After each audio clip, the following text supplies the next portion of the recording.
Okay students, good morning to all of you. इस बार हम लोग करने जा रहे हैं 100 टॉप मोस्ट एमसीक्यूज आपके इंग्लिश के पेपर का, ठीक है। जिसमें हम लोग सब कुछ सेक्शन वाइज देखने वाले हैं, जिसमें से पहला सेक्शन हम लोग सेक्शन ए लेकर आ रहे हैं, राइटिंग सेक्शन और ग्रामर सेक्शन को मिक्स करके। इसके अंदर हम लोग देखने वाले काफ़ी सारे इंपॉर्टेंट क्वेश्चंस जो कि पिछले कुछ सालों में रिपीट हुए हैं और कुछ नए भी हैं। साथ ही साथ हम लोग इसके अंदर खास ध्यान रखने वाले हैं फॉर्मल लेटर्स और ग्रामर के ऊपर, ठीक। क्योंकि सबसे ज़्यादा क्वेश्चंस अगर आपके एमसीक्यू सेक्शन में पूछे जाते हैं वो इन्हीं से पूछे जाते हैं, ठीक। चलिए, आपका पहला क्वेश्चन है, in a formal letter to editor where is the date placed. ठीक है, एक अगर हम लोग फॉर्मल लेटर लिखते हैं एडिटर को, तो उसमें हम लोग डेट को कहाँ प्लेस करते हैं? एक फॉर्मल लेटर के अंदर सबसे ऊपर हम लोग लिखते हैं सेंडर्स एड्रेस, ठीक है। और सेंडर्स एड्रेस के बाद एक लाइन का गैप छोड़कर हम लोग यहाँ पर लिखते हैं डेट। चलिए, क्वेश्चन नंबर टू है what is the correct way to write the subscription in a formal letter. ठीक है, तो इसमें आप क्वेश्चन नंबर 2 में देखेंगे, पहला ऑप्शन ही मुझे सही दिख रहा है यहाँ पर, योर्स ट्रूली। क्या लिखा जाता है? Yours truly. बाकी बाकी जितने भी दिख रहे हैं ये सभी क्या है? गलत है। ध्यान रखेंगे इस बात का। ना ही इस प्रकार से एपोस्ट्रोफी एस लिखा जाता है, ना ही इज योर ट्रूली लिखा जाता है, ना ही योर्स ट्रूली। इस प्रकार से कैपिटल कैपिटल दोनों साइड यहाँ पे भी ऐसे नहीं लिखते। फर्स्ट लेटर कैपिटल से स्टार्ट होगा, लास्ट में एस होगा, लेकिन विदाउट एपोस्ट्रोफी, ठीक है। और आगे ट्रूली सिंपल सा स्मॉल लेटर में रहेगा। क्वेश्चन नंबर 3 है, देखिए इसमें फिल इन करना है आपको। ये 10th से आपका लिया गया क्वेश्चन है। I dash my work before he came. ठीक है, आपके पास यहाँ पर 4 ऑप्शन है। 4 ऑप्शन में से देखेंगे यहाँ पर सही ऑप्शन कौन सा है। देखिए, अगर हम देखने जाए ये भी सही लग रहा है, ये भी मुमकिन बनता हुआ दिख रहा है। कैसे? मैं सेंटेंस बनाने की कोशिश करके देखता हूँ। आई फिनिश्ड माई वर्क, ठीक है, मैंने अपना काम खत्म किया। बिफोर ही केम, उसके आने से पहले, या फिर वो जब आया उससे पहले मैंने अपना काम खत्म किया। तो ये भी सही दिख रहा है कि मैं अपना काम खत्म कर लूंगा जब वो आया। तो ये थोड़ा सा अजीब लग रहा है, ठीक है। देखिए, आंसर यहाँ पर होने वाला है आपका ये, ठीक है। बाकी ये गलत होने वाला है, ये हैड फिनिश्ड यहाँ पर आपका आंसर होगा। लेकिन चलिए, मुझे पता है, मैं बता दे रहा हूँ, आप कैसे समझेंगे कि यही होगा? देखिए, इस प्रकार से फिल इन द ब्लैंक्स वाले सेंटेंसेस में ना, आगे जो चीज लिखा है यहाँ होता है कोई ऐसा चीज जो आपको इस चीज को पहचानने में मदद करेगा, ठीक है। जैसे यहाँ पर आया बिफोर, यहाँ पर क्या आया? यहाँ पर एक वर्ड आया बिफोर, यानी कि के पहले। और यहाँ पर सेंटेंस बनता है आई डैश माई वर्क, और वहाँ फिनिश का बात होना है तो I finish my work before he came. तो जो भी होने वाला है सेंटेंस कि भैया जब वो आया उससे पहले मैंने क्या कर लिया था? अपना काम पूरा कर लिया था। अब सोच के देखिए, एक काम जो किसी के आने से पहले मैंने खत्म कर लिया था, तो यही तो नियम है, उसके आने से पहले मैंने काम खत्म कर लिया था। तो जब कोई काम पास्ट में ही शुरू होके पास्ट में ही खत्म हो चुका होता है, तो ऐसे सेंटेंसेस को हम लोग बनाते हैं पास्ट परफेक्ट टेंस में। और आपका ऑप्शन नंबर 2 हैड फिनिश्ड क्या होता है? सही ऑप्शन हो जाता है, क्योंकि ये क्या कर रहा है? ये आपके पास्ट परफेक्ट टेंस के स्ट्रक्चर को कंप्लीट कर रहा है, तो ये हमारा सही ऑप्शन हो जाएगा, ठीक है। क्वेश्चन नंबर 4 है, ये भी एक फिल इन वाला है। The sun dash in the east. तो ये तो यूनिवर्सल ट्रूथ वाला सेंटेंस प्रेजेंट टेंस में बनते हैं, सिंपल प्रेजेंट में बनते हैं। तो द सन राइजेस, ठीक है। सिंपल प्रेजेंट टेंस का स्ट्रक्चर क्या होता है? सब्जेक्ट प्लस वर्ब 1 और वर्ब 5 प्लस ऑब्जेक्ट, ठीक है। तो सब्जेक्ट हमारा हो गया द सन, उसके बाद वर्ब 1 या वर्ब 5 में हमें क्या चाहिए था? क्योंकि सन है, ठीक है, तो यहाँ पर एस या यस वाला लगने वाला है, तो ये हमारा सही ऑप्शन हो गया और सही आंसर हो गया। क्वेश्चन नंबर 5 पे आते हैं। You dash obey the rules of the road. तुम्हें क्या करना चाहिए? सड़क के नियमों का पालन करना चाहिए, ठीक है। अब ये करना चाहिए, तो मे का अर्थ होता है सकना, माइट का भी होता है सकना, कुड का सका। चाहिए वाला अर्थ एकलौता मस्ट के पास है। और दूसरी बात, जहां पर कानूनी बाध्यता या इस प्रकार के अनिवार्य कर्तव्य की बात हो रही हो, वहां पर हमेशा क्या लगता है? मस्ट लगता है, ठीक है। आपका सही ऑप्शन हो जाएगा नंबर 3। क्वेश्चन नंबर 6 पे आते हैं, इसको पैसिव में बदलना है। He is playing cricket. तो इसमें आपको बताना है ही इज प्लेइंग क्रिकेट का पैसिव वॉइस क्या होगा। ये प्रेजेंट कंटीन्यूअस टेंस में, और प्रेजेंट कंटीन्यूअस टेंस के सेंटेंस को जब हम पैसिव बनाते हैं तो उसके लिए स्ट्रक्चर में हमारा आ जाता है is, am, are plus being plus verb 3, ठीक है। तो ये हमारा स्ट्रक्चर होता है। अब देखते हैं इस स्ट्रक्चर में कौन सा है, तो हट जाएगा पहले, और हैज तो हट जाएगा, क्योंकि हमें इज, एम, आर चाहिए। तो क्रिकेट इज और क्रिकेट इज दो ही बात है। उसके बाद चाहिए हमें बीइंग। बीइंग किस में है? देख लीजिए, क्वेश्चन नंबर 2 में, सॉरी ऑप्शन नंबर 2 में है cricket is being played by him, तो हमारा ऑप्शन नंबर 2 सही हो जाएगा। क्वेश्चन नंबर 7 में हमें क्या करना है, हमें इनडायरेक्ट स्पीच में बदलना है। सेंटेंस कौन सा दिया गया है, he said I am happy, उसने कहा मैं खुश हूँ। तो सबसे पहले तो ही सेड का ही सेड लिख देंगे, ठीक, और कोमा को हटाकर इसकी जगह लिख देंगे दैट। अब नियम ये कहता है कि अगर पहला वाला हिस्सा जो कि कहलाता है रिपोर्टिंग वर्ब, ठीक है, ये अगर पास्ट में है तो आपको अगला हिस्सा भी पास्ट में बदलना है, और उसके लिए एम किस में बदल जाएगा, वॉज में बदल जाएगा, और फर्स्ट पर्सन बदल जाएगा आपके, देखिए यहाँ पर आई है, ठीक है, ये किस में बदल जाएगा, तो आपके सब्जेक्ट के अनुसार। ये नियम होता है SON 1 2 3 सन का फॉर्मूला है ना। तो ये यहाँ पर हम लोग देखेंगे फर्स्ट पर्सन आई क्या है, एक फर्स्ट पर्सन है, तो वो किसके अनुसार बदलेगा, ही के अनुसार। तो क्या हो जाएगा, he said that he was happy. तो हमारा सही ऑप्शन क्या हो जाएगा, he said that he was happy, ठीक है। क्वेश्चन नंबर 8 ये भी एक फील इन है। It dash running since morning. अब इस वाले में से चारों में से कौन सा सही लगेगा, एक बार चारों पढ़ के देख लेते हैं। तो it is running, it has been running, it was running, it has been running. देखिए सुनने में तो चारों ही ठीक ठाक लग रहे हैं, ठीक है, कई बार तो हमें बस पढ़ने मात्र से पता चल जाता है, लेकिन यहाँ पर नियम क्या कहता है, देखिए यहाँ पर लगा है सिंस। हम हमेशा क्या करेंगे, ध्यान देंगे, सेंटेंस को पूरा पढ़ेंगे, उसमें कुछ ना कुछ हिंट होता है। फिल इन वाले सेंटेंस में जब भी वो टेंस से जुड़ा हुआ हो या किसी से भी, उसका हिंट उसी सेंटेंस में होता है, ठीक है। तो सिंस क्या करता है, सिंस का नियम ही है कि इसके साथ जब भी कोई समय जुड़ा हुआ हो, देखिए यहाँ पर समय जुड़ा है मॉर्निंग, ठीक है, तो आपको क्या करना है, इसको कंटिन्यूअस में रखना है। वो भी कौन सा कंटिन्यूअस, परफेक्ट कंटिन्यूअस। तो ये तो हमारा प्रेजेंट में है, तो प्रेजेंट परफेक्ट कंटिन्यूअस टेंस ये इसमें आ जाएगा, यानी कि वही हैज हैव बीन प्लस, ठीक है, ING वाला फॉर्मूला।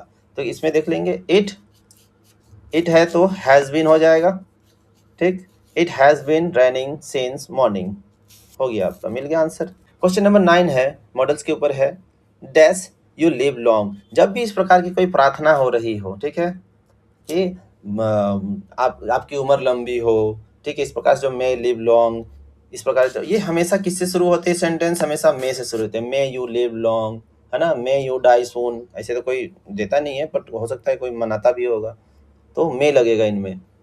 क्वेश्चन नंबर 10 है, चूज द करेक्ट सेंटेंस। आपको इनमें से सही सेंटेंस चुनना है, ठीक है। ये रीअरेंजिंग वाला सेंटेंस आते हैं, इसमें से सही सेंटेंस को आपको चुनना है। सेंटेंस चुनने के लिए आपको सबसे सिंपल तरीका जानना है, subject plus verb plus object. ये सिंपल सा फॉर्मूला है। आपको इस फॉर्मूला में सेंटेंस कौन सा है जो सेट कर रहा है कि यही वो पैटर्न है जिसमें सेंटेंस बने होते हैं, पहले सब्जेक्ट फिर वर्ब फिर ऑब्जेक्ट, ठीक है। बाकी अगर एक्स्ट्रा चीजें हैं, आर्टिकल्स वगैरह और आपके प्रीपोजिशंस वगैरह, वो अपने आप से आ जाएंगे, कोई दिक्कत उसमें नहीं है, बट शुरुआत किससे होनी चाहिए, सब्जेक्ट से। तो देख लीजिए सभी में सी लगा हुआ है, यानी कि सबका पहला हिस्सा तो ठीक है। अब उसके बाद आता है वर्ब। तो इज क्या है, एक हेल्पिंग वर्ब है। तो यहाँ तक तो सब कुछ ठीक है, यहाँ तक चारों ही सही है।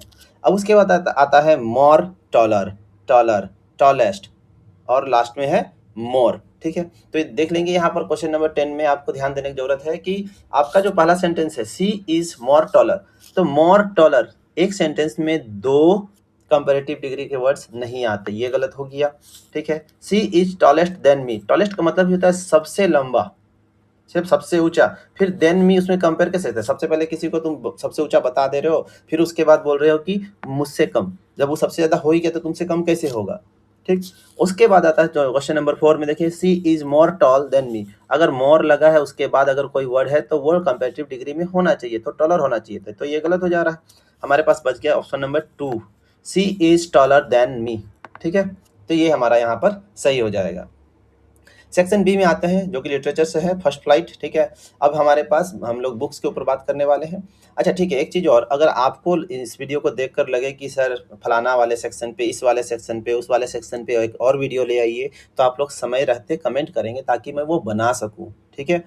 चलिए, तो इसमें प्रो सेक्शन में आते हैं। रिलेटेड टू गॉड से हमारे पास कुछ क्वेश्चन है जो पिछले कुछ सालों में बार बार रिपीट हुए हैं। ये वीडियो अगर आप सही से देख के जाते हैं ना, तो आपके लिए बहुत हेल्पफुल होने वाला है। आपके MCQ सेक्शन के साथ साथ आपका जो शॉर्ट आंसर टाइप वाला क्वेश्चन बनता है, वो उसमें से भी कुछ नहीं छूटने वाला, सब कुछ बनेगा। एक मैं शॉर्ट आंसर वाला एक वीडियो बना रहा हूँ जिसमें आपके 2 नंबर और 3 नंबर वाले क्वेश्चन आते हैं। और हाँ, लिखने के लिए बहुत सिंपल तरीका है, मैं पहले भी बोल चुका हूँ अपने पहले एक वीडियो में। आपको क्या करना है, बुलेट पॉइंट्स में आंसर देना है, यानी कि पॉइंट्स बनाने हैं आपको आंसर में। 5 नंबर का तो 5 से 6 पॉइंट बना दो, 4 पॉइंट बना दो। सबसे शुरुआत में आपको राइटर्स नेम, ठीक है, और चैप्टर नेम, ये तो आपको लगाना ही है। उसके बाद इस प्रकार से लिख दो, आंसर सुंदर भी दिखेगा और एक आंसर खत्म होता है ना, तो ऐसे लकीर जो खींचते थे हम, ऐसे करते थे, ये नहीं करना। उससे अच्छा क्या करना है आप लोग को, 2-3 लाइन, ठीक है, 3 लाइन का गैप रखेंगे और यहाँ से फिर नेक्स्ट क्वेश्चन को स्टार्ट करेंगे। यह ज़्यादा बेहतर तरीका है। कॉपी को सुंदर बनाइए, अच्छे से लिखिए। अब लास्ट टाइम में आप राइटिंग नहीं सुधार सकते हैं, पर जितना आता है उतना तो कर ही सकते हैं ना, आप वो करिए। लास्ट का इधर वाला हिस्सा जो है मार्जिन, वो जरूर छोड़िए। इसमें अ लेटर टू गॉड में पहला क्वेश्चन होने वाला है, जो कि क्वेश्चन नंबर 11 है। Where was Lencho's house situated? भाई लेंचो का घर कहाँ पे था?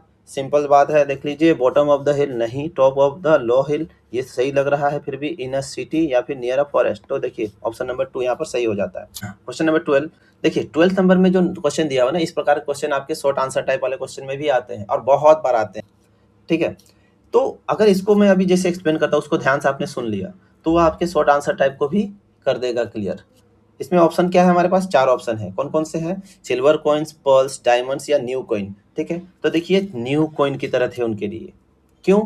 देखिए इसको समझेंगे हम लोग कि लेंचो के लिए बारिश का मतलब क्या था? अच्छी फसल, समृद्धि, तरक्की, ठीक है। इसलिए उसने बूंदों को सिक्के कहा था। Question number 13, how much money did Lencho ask for? भैया वो मांगता है कितने? 100 रुपये मांगता है, मिलता कितना है? 70, ठीक है। नुकसान कितना का हुआ बेचारे को? 30। गाली कौन खाया? कर्मचारी। भलाई कौन किया? वही लोग।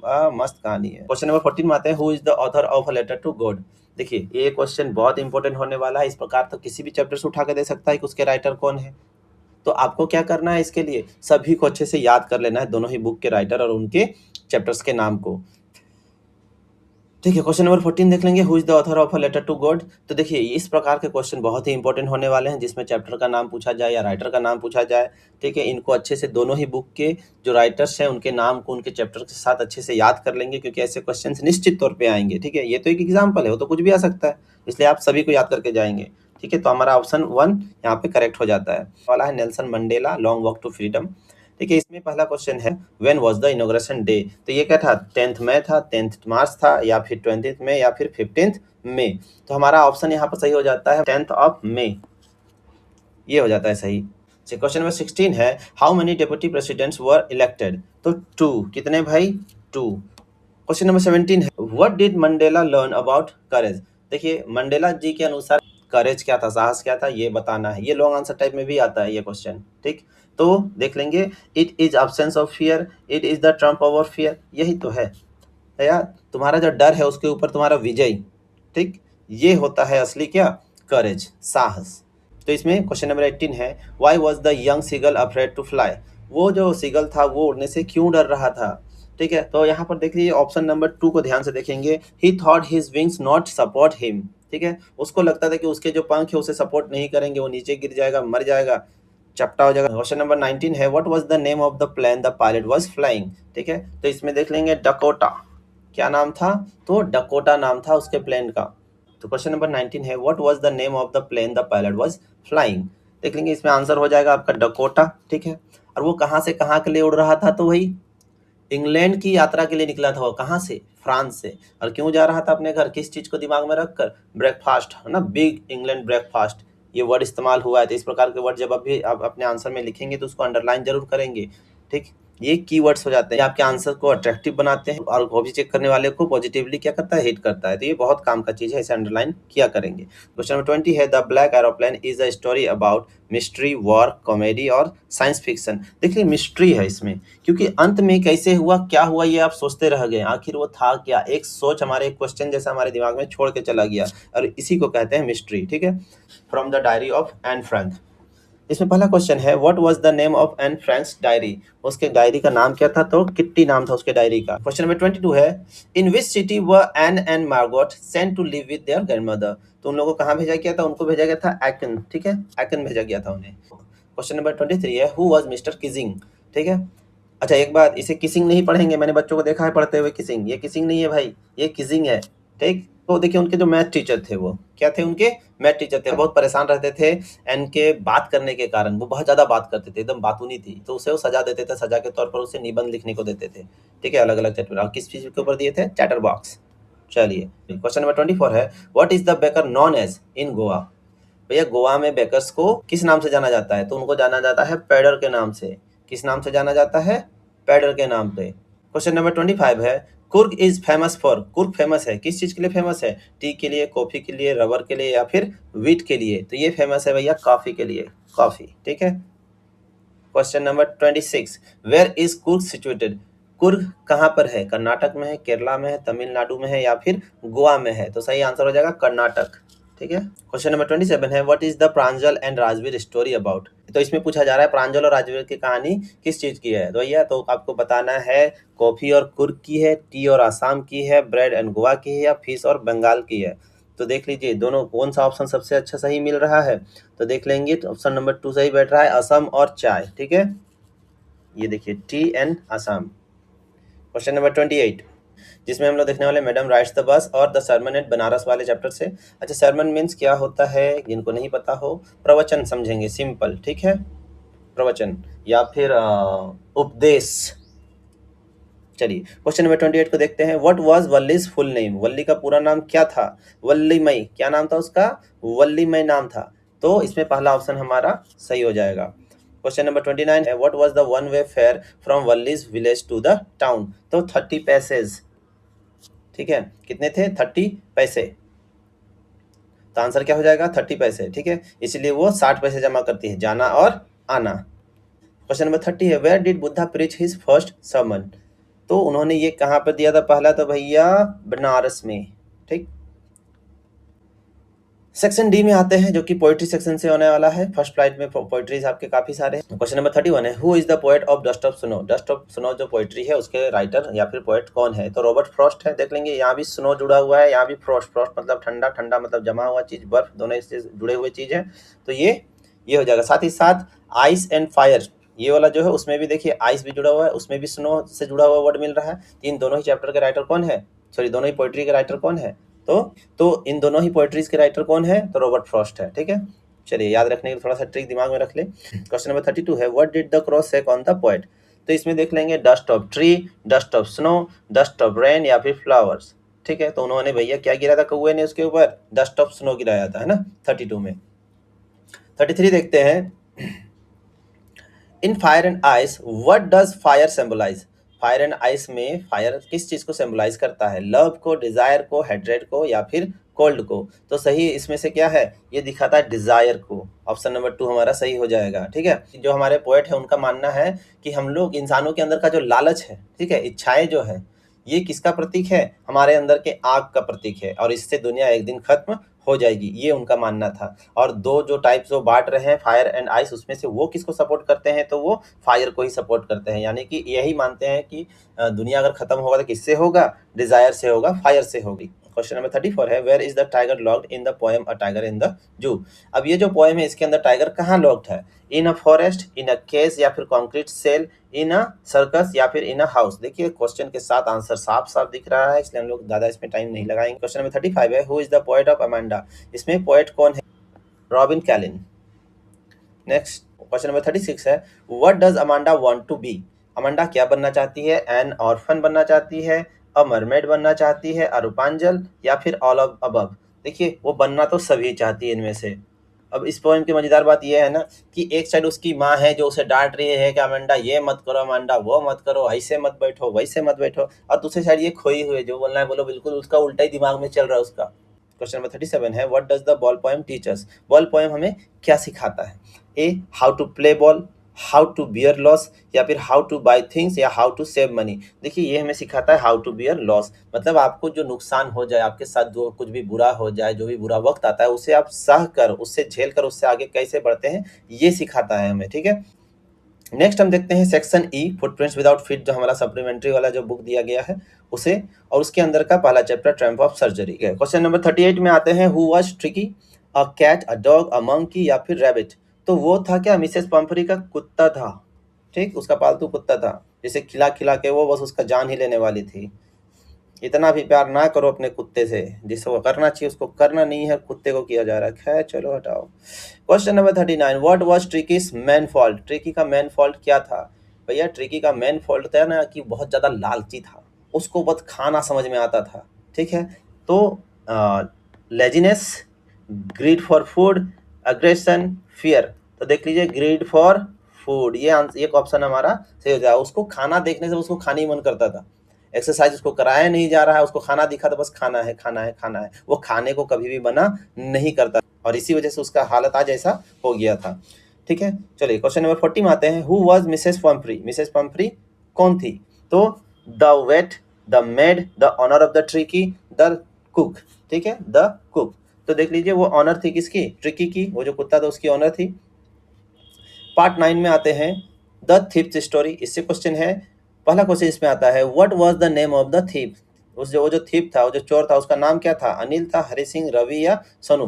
एक्चुअली देखा जाए तो उसमें नाम तो ऐसे बताया उसने हरि सिंह, पर वो हमेशा अपना नाम बदलता रहता था, तो उसमें उसका कोई नाम तो ऐसे नहीं है, लेकिन हम जो पढ़े हैं उसके अंदर उसे क्या है, नाम हरि सिंह है। चलिए 42 में आते हैं, what was Anil's profession? Anil जिसके वहां वो काम करने को गया, वो क्या करता था? उसका प्रोफेशन क्या था? तो वो क्या था, लिखा करता था, कभी कभार लिखा करता था, हमेशा भी नहीं। ठीक है, तो वो क्या था, एक टीचर था, रेसलर था, राइटर था। हाँ, राइटर था। कहाँ लिखा करता था? मैगजीन्स में लिखा करता था। क्वेश्चन नंबर 43 है, how old was Hari Singh? तो हरि सिंह कितना था भाई? वो 15 ईयर्स का था।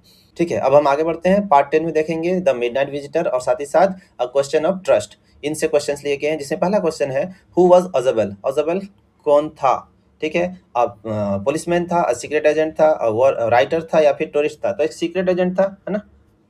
तो ऑप्शन नंबर 2 यहाँ पर सही हो जाएगा, एक सीक्रेट एजेंट था। Question number 45, what did Horace Danby like collecting? Horace Danby को किन चीजों का कलेक्शन करना पसंद था? Rare and expensive books, stamps, coins या फिर पेंटिंग्स? तो हॉरेस डेनबी वो है जो चोरी करता था कि महंगी महंगी किताबें पढ़ने के लिए, तो उसको क्या चीज का शौक था? रेयर एंड एक्सपेंसिव बुक्स को कलेक्ट करने का शौक था। ठीक है, क्वेश्चन नंबर 46 है, why did Horace Denby rob every year? हर साल हॉरेस डेनबी चोरी क्यों किया करता था? देखेंगे इसका सही ऑप्शन यहाँ पर नंबर 2 में है, टू बाय रेयर बुक्स। वो क्या करता था? रेयर बुक्स खरीदने के लिए करता था। पार्ट 11 में देखेंगे, फुटप्रिंट्स विदाउट फीट और मेकिंग ऑफ अ साइंटिस्ट। इसमें से क्वेश्चंस है, पहला क्वेश्चन है, हु वाज ग्रिफिन? ठीक है, ग्रिफिन कौन था? A scientist, a landlord, a doctor, a thief? तो वो एक साइंटिस्ट था, ठीक है, जो खुद को गायब कर चुका था। क्वेश्चन नंबर 48 में देखेंगे, Griffin solute certain red drugs and his body became, क्या हो गया? रेड हो गया, इनविजिबल हो गया, ब्लू हो गया, फिर हैवी हो गया। ठीक है, तो देख लिए इनविजिबल हो गया था, ट्रांसपेरेंट हो गया था उसका शरीर। क्वेश्चन नंबर 49 है, Richard Ebright was a famous dash? क्या थे? केमिस्ट थे, फिजिसिस्ट थे, बायोलॉजिस्ट थे या फिर एस्ट्रोनॉमर थे? तो बायोलॉजिस्ट बोल सकते हैं क्योंकि साथ में साइंटिस्ट वर्ड जोड़ा हुआ है, वो एक साइंटिस्ट थे। क्वेश्चन नंबर 50 है, which book did Ebright's mother give him? Ebright की मदर ने उन्हें कौन सा बुक दिया था?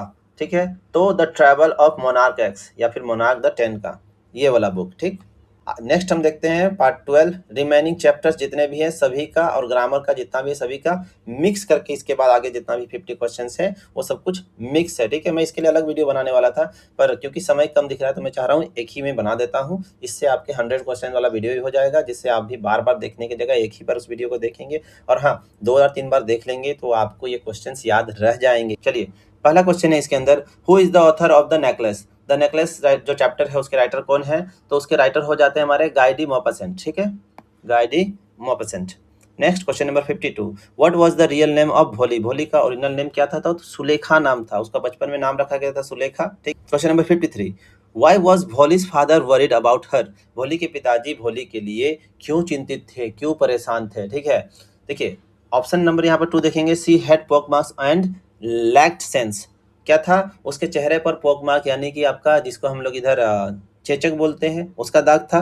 ठीक है, उसकी वजह से उसका चेहरा बहुत खराब दिखता था, और उससे क्या थी? अकल कम थी, लैक्ड सेंस, उसे कम अकल थी। ठीक है, वो थोड़ा सा स्लो प्रोसेस करती थी चीज़ों को। क्वेश्चन नंबर 54, ये ग्रामर से लिया गया है, bread and butter dash my favourite breakfast. अब इसमें आपको देखना है ब्रेड एंड बटर मेरे क्या है? फेवरेट ब्रेकफास्ट है। इसमें से ये 4 ऑप्शन में से कौन सा सही है?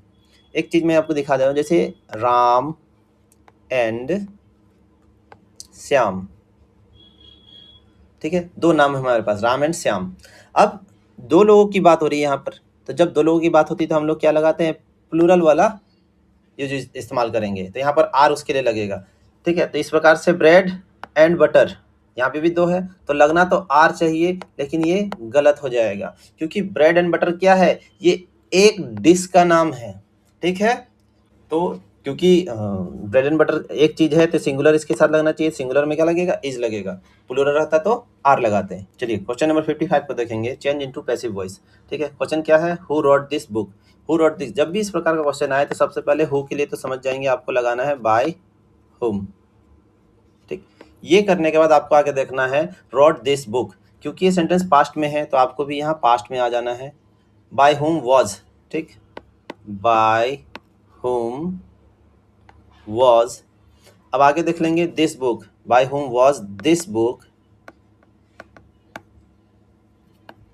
रिटन, क्योंकि पैसिव है वर्ब 3 लगेगा ही लगेगा, बाय का इस्तेमाल होगा ही होगा, ठीक है। तो इस प्रकार से ये वाला यहाँ पे मिल रहा है हमको, देख लीजिए, by whom was this book written, by whom was this book written, पहला ही नंबर हमारा सही हो जा रहा है, ठीक है। क्वेश्चन नंबर 56 में आते हैं। The pilot was flying from France to dash, तू कहाँ जा रहा था? वो अपने घर जा रहा था, इंग्लैंड, है ना, फॉर बिग इंग्लैंड ब्रेकफास्ट के लिए, ठीक है, इंग्लैंड जा रहा था। क्वेश्चन नंबर 56 का भी सही ऑप्शन क्या हो जाएगा? 1 हो जाएगा। देखेंगे क्वेश्चन नंबर 57 को। What was the name of the girl in the ball poem, the ball poem में लड़की का नाम क्या था? ये कहानी लड़की के बारे है ही नहीं, ये तो एक बॉय के बारे में है, ठीक है, तो ये ऑप्शन देखिए सही हो जाता है, there is no girl, it is about a boy, ठीक है। क्वेश्चन नंबर 58 देखेंगे। In tale of Custard the dragon what was the name of the kitten, ठीक है, किटन का नाम क्या था? तो 58 का आंसर देख लेंगे, उसका नाम था इंक। क्या नाम था? किटन मतलब बिल्ली का नाम क्या था? इंक नाम था, ठीक है, उन चारों नामों को अच्छे से याद कर लेंगे, उसका नाम इंक था। क्वेश्चन नंबर 59 है। What did the dragon have on his back, वो जो ड्रैगन था उसके पीठ पर क्या थे? स्पाइक्स थे, स्केल्स थे, विंग्स थे या फिर फिन्स थे? भैया स्पाइक्स थे, कांटे, नुकीले कांटे निकले हुए थे उसके पीठ में, ठीक है। क्वेश्चन नंबर 60 कहता है I dash go now I am getting late, इस लाइन को पहले ध्यान में देखेंगे, आई एम गेटिंग लेट, मुझे देर हो रही है, ठीक है। अब इसको आगे वाला हिस्सा जोड़ के देखिए, आई कुड गो नाउ, मैं अब जा सकता हूँ, मुझे देर हो रही है। आई कैन गो, मैं अब जा सकता हूँ, मुझे देर हो रही है, ठीक है। आई मे, अब मैं जा सकता हूँ परमिशन लेने वाला अर्थ में, मुझे देर हो रही है, या फिर आई मस्ट गो नाउ, मुझे जरूर जाना चाहिए, मुझे देर हो रही है। देखिए मस्ट लगेगा इसमें, है ना, 60, वो पढ़ते ही समझ में आ जाएगा अगर आपको सबका मीनिंग पता है। मे और कैन दोनों ही सकना का अर्थ रखते हैं, लेकिन मे इस्तेमाल होता है परमिशन लेने देने के अर्थ में, कैन होता है आपकी क्षमता को बताने के लिए, ठीक। और यहाँ क्षमता का बात है, और कुड तो भैया पास्ट हो जाता है सकना का ही, सका हो जाता है इसका अर्थ, सिंपली देखा जाए तो यहाँ पे सकता था। तो यहाँ पर बचता है मस्ट, जिसका हिंदी होता है जरूर चाहिए। तो आई मस्ट गो नाउ, मुझे जरूर जाना चाहिए, क्यों? क्योंकि अब मुझे क्या हो रहा है, आई एम गेटिंग लेट, मुझे देर हो रही है। तो क्वेश्चन नंबर 61 में आ जाते हैं आगे, ठीक है। क्वेश्चन नंबर 61 देखते हैं, ये क्वेश्चन द सरमनेट बनारस से है। What is the world afflicted with, ये दुनिया किस चीज से, अफ्लिक्टेड मीन्स, ठीक है, अफ्लिक्टेड मीन्स भरा होना या फिर पीड़ित होना, देख लेंगे। तो क्वेश्चन क्या बन गया, what is the world afflicted with, दुनिया किस चीज से भरी पड़ी है या फिर पीड़ित है? तो डेथ एंड डिके, पहला ही ऑप्शन सही हो जाता है। यहाँ पर क्या है, मृत्यु और विनाश, डिके मीन्स विनाश, ठीक है, मृत्यु और विनाश से भरी पड़ी है दुनिया। Question number 62, Kisa Gautami went from house to ask for, Kisa Gautami door to door जा रही थी, एक के बाद दूसरे घर, एक के दूसरे घर, ऐसे घर, हर एक घर जा रही थी, किस चीज को, क्या मांगने के लिए जा रही थी? मनी मांगने, पैसा मांगने के लिए, मस्टर्ड सीड, हाँ मस्टर्ड सीड्स मांगने जा रही थी, है ना, सरसों के दाने, क्योंकि उसे किसने कहा था ऐसा? गौतम बुद्ध ने उन्हें कहा था कि वो तुम लेके आओ, तब हम तेरा बेटा को बचा सकते हैं। लेकिन ऐसे घर से मांग के लाना जिसमें कभी किसी का कोई मृत्यु ना हुआ हो। तब फिर वो जब मांगने गई तो उसको पता चला कि हर एक घर में कोई ना कोई तो मरा ही है, ठीक। तो इस प्रकार से समझ गई थी कि हम बहुत मतलबी हो रहे थे, हमको इस दुख का सहना पड़ेगा और इससे बाहर निकलना पड़ेगा। क्वेश्चन नंबर 63 है, what kind of person was ma'am लॉइजल, ठीक है, यानी कि मटिल्डा किस प्रकार की औरत थी भाई? तो वो सेटिस्फाइड थी, unhappy and ambitious, poor and happy, very rich. तो अनहैप्पी एंड एम्बिशियस, ठीक, क्यों? क्योंकि इसका मीनिंग ही निकलता है भैया असंतुष्ट और महत्वाकांक्षी। उसे और वाला उसके अंदर में था कि भैया हमरा इससे शादी हो गया, हम इतना सुंदर हो गया, हमरा इस सब ऐसा काम करने वाला शादी हुआ, हम तो और बढ़िया हस्बैंड डिजर्व करते थे, हमको तो बड़ा बड़ा पार्टी में जाना चाहिए था। लो ऐसा जिंदगी पलटा, जिंदगी मजदूरों वाला बन के रह गया। सॉरी, क्वेश्चन नंबर 64 है, how much did the replacement necklace cost, वो जो नेकलेस उन्होंने खरीदा उसके बदले में देने के लिए, ठीक है, उसका कीमत कितना पड़ गया इनको? तो 36,000 फ्रैंक्स, ठीक है। क्वेश्चन नंबर 65 है, ठीक है, ग्रामर से है, choose the correct spelling, correct spelling चुनना है आपको, ठीक है। क्या ये ऐसा होता है रिसीव, ऐसा होता है, ऐसा होता है, या होता है? देखिए तीनों ही नीचे से गलत है, पहला नंबर वाला सही है, ठीक है, RECEIVE, ये सही स्पेलिंग हो जाता है रिसीव का। क्वेश्चन नंबर 66 है, which animal does the poet compare the fog to, ठीक है, ये फॉग वाले जो आपका जो पोएम दिया गया उससे लिया गया है। इसमें वो कैट से कंपेयर करते हैं कि किस प्रकार से एक बिल्ली क्या करती है, दबे पाँव आती है, चुपचाप निकल के चली जाती है, किसी को पता भी नहीं चलता है। वैसे ही फॉग भी क्या करता है, चुपचाप आता है, कुछ देर रहता है और चुपचाप निकल जाता है। क्वेश्चन नंबर ठीक है, क्वेश्चन नंबर 67 में है, where does the fog settle over? वो जो फॉग है वो कहाँ पर बैठता है, कहाँ पर ठहरता है? तो वो बंदरगाह और शहर, ठीक है, हार्बर एंड सिटी, इसमें रुकता है कुछ देर के लिए, फिर उसके बाद वापस निकल जाता है। क्वेश्चन नंबर 70 को देखते हैं। She said to me please help me, इसका इनडायरेक्ट स्पीच क्या होगा ये बताना है आपको, ठीक। तो सबसे पहले तो यहाँ पर देखिए, क्योंकि ये सेंटेंस क्या कर रहा है, प्लीज यानी कि एक रिक्वेस्ट कर रहा है, तो सेंटेंस में जो भी होगा सी के बाद सी सेड टू मी की जगह सी रिक्वेस्टेड हो जाएगा।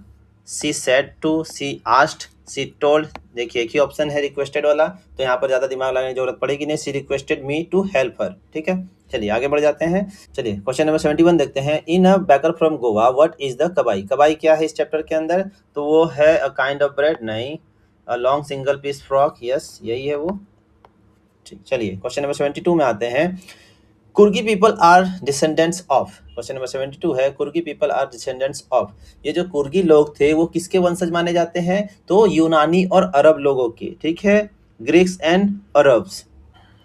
देखिए क्वेश्चन नंबर 73 क्या कहता है, this is the boy dash won the prize. ये यही वो लड़का है जिसने, यहाँ पर कौन सा वर्ड आने वाला है, जिसने वन द प्राइज, तो उसका इंग्लिश क्या हो जाएगा, हु। ये क्या है, एक रिलेटिव प्रोनाउन है, ठीक है, और किसी जीवित व्यक्ति के लिए रिलेटिव प्रोनाउन हु इस्तेमाल होगा। चलिए 74 में आते हैं। क्वेश्चन नंबर 74 है, how many times did the baker come every day? ठीक है, वो जो बेकर था वो दिन में कई बार आता था, ट्वाइस। कितने बार आता था, 2 बार, ठीक। चलिए एक बार सुबह टोकरी लेकर जब भरकर जाता था बेचने के लिए, और एक बार शाम को जब वो सब कुछ बेचकर खत्म कर देता था तो खाली टोकरी लेकर वापस लौटता था, ठीक है। 75 क्या बेचता था, ब्रेड बेचता था, ये भी ध्यान रखेंगे। क्वेश्चन नंबर 75 है, what was the favourite pastime of Valli? Valli का फेवरेट पास टाइम क्या था, है ना, प्लेइंग इन द स्ट्रीट, नहीं बिल्कुल नहीं, standing at the front of, ठीक है, ये वाला ऑप्शन सही होता है, standing at the front doorway. Question number 76 है, what did Valli see on her way back that made her sad? ठीक है, जब वो रिटर्न हो रही थी बस में, तो उसने क्या देखा जिसने उसे क्या कर दिया, उदास कर दिया, सैड कर दिया। तो देखिए उसने देखा था अ डेड काउ, ये वही गाय थी जिसे वो जाते वक्त देखी थी बस के आगे आगे दौड़ता हुआ, जिसे देखकर बहुत खुश हुई थी। फिर उसी गाय को ऐसे मरे हुए देखकर उसे बहुत बुरा लगा था, और उसका जितना भी अंदर का खुशी था सब एक ही बार में खत्म हो गया था, ठीक। Question number 77, who is the poet of trees? ये जो ट्रीज पोएम है इसका राइटर कौन है, इसके the trees, sorry question number 77 है, who is the poet of trees? Trees वाला जो पोएट्री है इसके पोएट कौन है, ठीक है, इसके पोएट कौन है? तो एड्रिन रिच। कौन है, Adrienne Rich. What is the long walk to freedom about? Long walk to freedom किस चीज के बारे में है? Struggle against apartheid. पहला ऑप्शन ही सही लग रहा है, struggle against apartheid. Apartheid means रंग भेद, है ना, तो ये रंग भेद के खिलाफ था। क्वेश्चन नंबर 79 देखेंगे, ग्रामर से है, it is dash useful book. तो आपके ऑप्शन है a useful book, an useful book, या फिर द यूजफुल बुक। सम तो ऐसे भी नहीं होगा, ठीक है। देखिए होगा यहाँ पर आपका एन। अब जिनको नहीं पता मैं उनको बता दूं, यूजफुल क्या है, ये भले यू से स्टार्ट हो रहा है बट इसके साउंड पे बात किया जाता है। नियम कहता है वोवेल साउंड, और वोवेल साउंड यूजफुल, य बन रहा है ना, ये नहीं होगा। अ आ ई, ये वाले जो साउंड होते हैं ये वोवेल साउंड कहलाते हैं, इसलिए यहाँ पर क्या लगेगा, अ लगेगा। It is a useful book. चलिए 79 के बाद हम चलते हैं 80 की ओर। क्वेश्चन नंबर 80 है, water, sorry question number 80, sorry question number, ठीक है, अब हम क्वेश्चन नंबर 80 देखते हैं। चलिए क्वेश्चन नंबर 80 में आते हैं, ये फिल इन द वाला है। Water dash at 100 degree Celsius, ठीक है, यहाँ पर ये टाइपिंग की वजह से ऐसा है, क्या है यहाँ पर लिखा हुआ 100 डिग्री सेल्सियस। तो यहाँ पर चलिए क्वेश्चन नंबर 80 में देखेंगे, फिल इन, चलो क्वेश्चन नंबर 80 देखेंगे, फिल इन वाला है ये भी, water dash at 100 degree Celsius, ठीक है, यहाँ पर ध्यान देंगे।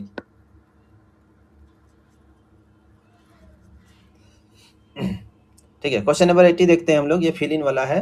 व्हाट, सॉरी क्वेश्चन नंबर 80 देखते हैं, ठीक है, क्वेश्चन नंबर 80 देखते हैं, ये फिल इन वाला है। Water dash at 100 degree Celsius, ठीक है, फिर से यही सिंपल प्रेजेंट टेंस वाला नियम लागू होता है जब भी ऐसा कोई साइंटिफिक चीज है जो कि प्रूव कर दिया गया है, ठीक है, इन चीजों को हम लोग सिंपल प्रेजेंट टेंस में रखते हैं। तो water boils at 100 degree Celsius, ठीक। ठीक है, क्वेश्चन नंबर 80 देखते हैं। फिल इन वाला दिया हुआ है इसमें, water dash at 100 degree Celsius. ठीक है, यहाँ पे कुछ गड़बड़ी थी तो मैंने यहाँ पे लिख दिया है 100 डिग्री सेल्सियस। तो ये फिर से सिंपल प्रेजेंट टेंस का जो नियम आता है हमारा, यूनिवर्सल ट्रूथ और साइंटिफिक जितना भी चीज प्रूव कर दिया गया है, उनको हम लोग किस में बनाते हैं, सिंपल प्रेजेंट टेंस में बनाते हैं, जो कि स्ट्रक्चर क्या होता है, सब्जेक्ट प्लस वर्ब 1 या वर्ब 5 प्लस ऑब्जेक्ट। ये कैसा होता है, इसको समझेंगे। वर्ब 1 में होता है आपका बेस फॉर्म, वर्ब 5 में एस या ईएस लग जाता है। ठीक है, तो यहाँ पर क्योंकि वाटर है, ये singular third person singular number में आता है, इसलिए इसके साथ एस या ईएस लगेगा। तो देख लेंगे water boils at 100 degree Celsius. ठीक है, चलिए नंबर 81 है, what did the postmaster do after reading Lencho's letter. ठीक है, लेंचो का जो लेटर था उसको पढ़ने के बाद उन्होंने क्या किया, ही लाफ्ड एंड इग्नोर, वो हंसा और इग्नोर कर दिया। He become serious and decided to help, वो उसको पढ़ने के बाद सीरियस हो गया और उसको मदद करने का फैसला लिया। ठीक है, यही ऑप्शन सही हो जाता है हमारा। हालांकि एक्चुअली वो शुरुआत में बहुत जोर से हंसा था, ठीक, फिर उसको थोड़ा देर बाद एहसास हुआ कि इसका भरोसा बहुत ज़्यादा ही भगवान के ऊपर, तो वो भरोसा टूटना नहीं चाहिए। इस चीज़ को ध्यान में रखते हुए वो क्या किया, तो उसका मदद करने का फैसला लिया था, और बोलते हैं ना उड़ता तीर ले लिया था अपने ऊपर, बेचारा मदद करके भी गाली खा रहा है। क्वेश्चन नंबर 82 में आते हैं, according to Mandela what is a country's greatest wealth. ठीक है, मंडेला के अनुसार एक देश का सबसे कीमती धन क्या होता है, तो होता है डायमंड नहीं, मिनरल्स नहीं, इट्स पीपल, हाँ उसके लोग। एक देश के लिए सबसे बड़ा धन क्या होता है, उसके लोग होते हैं।